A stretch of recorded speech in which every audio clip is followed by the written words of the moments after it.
we thinking about the situation with players now? Because from my own point of view, I've had discussions with folk, and I thought there was going to be some kind of agreement that the players, their contracts were going to be automatically extended, because obviously every Rose, the nature of the current game, 1 year deals come up in Scotland that tends to be, if you get any more than a 1 year deal, then you're laughing.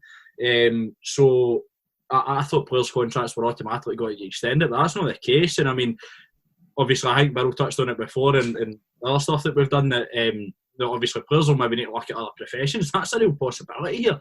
And players, if they're not playing for this period of time, are maybe thinking about chucking it anyway, because they can't even keep themselves fit properly now, because they don't know what they're getting fit for. You know what I mean? Particularly players out of contract. What's the point?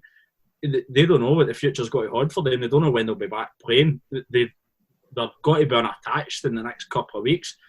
Why should they keep fit? Who are they keeping themselves fit for? Whereas they can realistically be kicking on a bit and actually seriously looking for another job. Obviously, this is something that's maybe more so got to be happening kind of championship level down the way. But I was just interested to hear what the rest of you thought about that. It's something that's kind of almost with all the kind of everything that's happened in Scottish football anyway since lockdown came in. That it's just been forgotten about. The fact that a huge portion of the players in Scottish football that will be a proper worry for them. But I was the same as you. I thought that there was something maybe in place that they couldn't just be, I suppose, almost not made redundant, like they just be out of a job. You would hope that would be the case, but then I suppose I know there was talk as well that it was as much to do with the whole financial thing, clubs voting to end the season, as it was to maybe so that they can start trying to work out what to do with on that side of things with players' contracts. But something that, as I say, you probably, it hasn't been spoke about enough really, the fact that a lot of these guys are now looking at being out of a job, and how do they know? Like you say, how do they know who are they training for? Like, what do they do? Exactly, Gambo, and it's one of them I know. Before, you're obviously got to get cynical viewers. They'll be, they're football players, Ken, they stop money. But you don't make big money in bloody Scotland, Ken. I mean, unless you're at one of the big two here, particularly see if you're talking Championship, League 1, League 2 level, these guys are on a couple £100 a week, man. Which is all right, you get paid a couple £100 to play football, man, but that's your job. We'll make that money for 10, 15 years. You know what I mean? Things have. This is going to be discussed more, and as I say, I do just feel for a lot of players, and a lot of folk are in no man's land now. I mean, they don't know what's going to happen, and it's the same with everybody else. But I honestly think that the PFA should be protecting the players here, and they should be fighting for an automatic extension here. But apparently that's not the case, which I think is severely worrying for players at the kind of lower levels. I think sportsmen and athletes in general are a wee bit kind of left behind with that sort of stuff. People, the authorities never really seem to realise that they've got to make provisions for these people, the same as they need to do with everybody else to make the losing jobs and that. You can only hope that a lot of them, I know that a lot of them are encouraging that to try and have something to fall back on if they get an injury or football doesn't work out, or what can sometimes happen with a player if they maybe just choose a wrong move or two before they filter down the leagues that part-time and then they're out the game or whatever. So, I mean, you can only hope that some of them have got other stuff and they go in that. And then the whole sort of not training aspect of it, like where I live, you do see some sort of footballers running about in that, and they are running a lot and cycling and stuff. I was speaking to Dom Thomas one the other week, I know, Casey.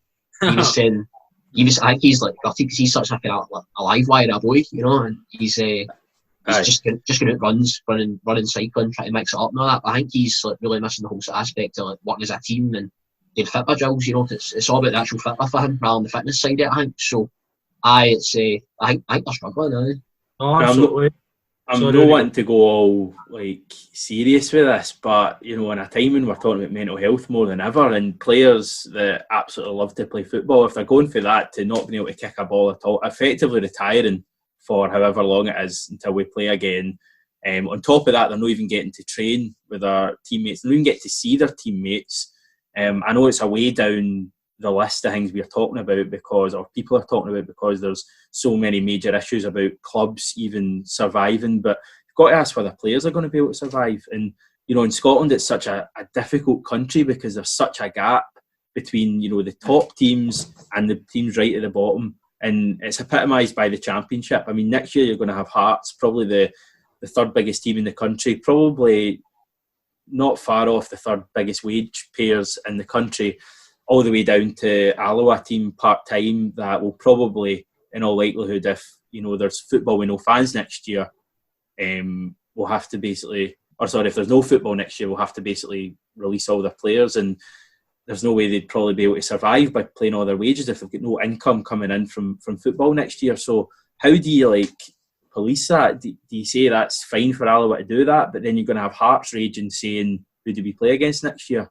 Because I'm assuming Hearts, with the infrastructure at that club, would be able to continue as long as their football's allowed. They'd be able to find a way for their supporters to back them and to keep going. So I just find it all so confusing. I think you're right, Casey. We forget about the footballers at the end of it all. We think about the clubs, we think about the fans, but we forget about the footballers. Especially as you say, sorry Casey, especially the Celtic with Celtic and Rangers, where your Hearts and Hibs, your Aberdeen, the United players and all that are earning pretty good money, as are most players in the top flight. For us sitting here, you think, they're earning a good wage, but they're not earning the kind of wage where you can just say, right, that's it, stop. You go and sit there learning it now.